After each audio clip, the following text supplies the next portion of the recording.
In the year 897, Rome witnessed one of the most grotesque trials in history. A pope, long dead and buried, was dug up, dressed in papal robes, and dragged before a court. His stiff, decaying body was seated on a throne. Another pope stood as his judge. This wasn't satire. It wasn't a horror story.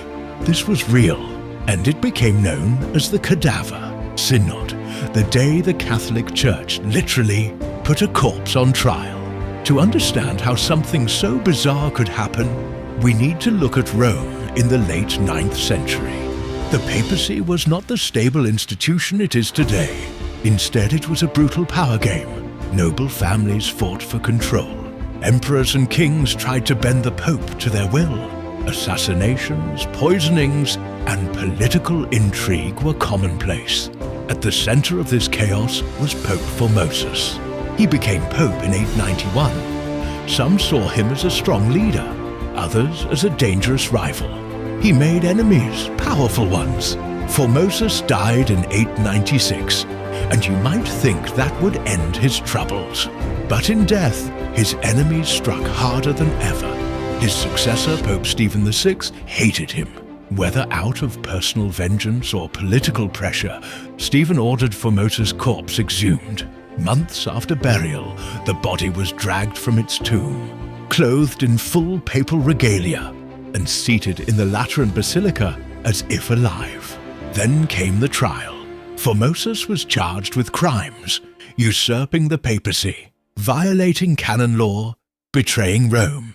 Of course, he couldn't defend himself, so a deacon was appointed to speak for the corpse, a grotesque parody of justice. Witnesses testified, bishops accused, and Stephen VI, trembling with rage, screamed at the body of his predecessor. The verdict? Guilty?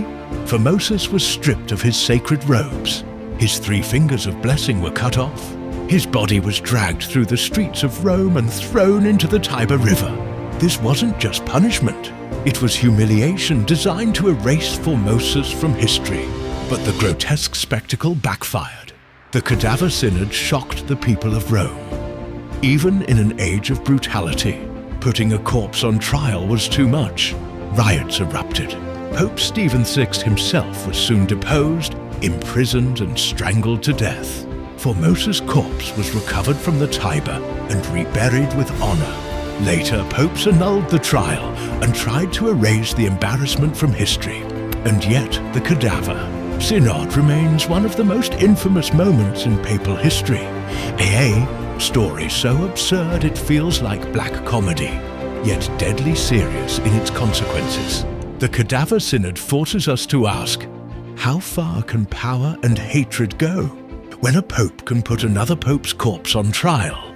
History reminds us that truth can be stranger and darker than fiction.